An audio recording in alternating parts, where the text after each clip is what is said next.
just wanted to tell you my favorite thing about this Morocco Wi-Fi thermometer here. So as I said, this is the hub, and then this is the actual part that gets the wireless signal from the hub. So on the back here, if you can see, this is Velcro, and it comes with multiple Velcro pieces too. So what you do is you just go ahead and stick the other part of that Velcro right on the back.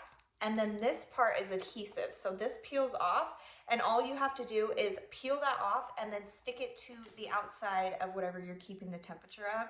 So if it's the outside of your hot tub, or if it's the outside of your like deep freezer or refrigerator, or whatever you're keeping a temperature of, it's super, super easy to use. And then these come off super easily also, and you can change them. So if you're needing to use this sensor for something else now, you can just easily take it off and stick it to whatever other product you are trying to temperature control. So I hope this was helpful. Thank you.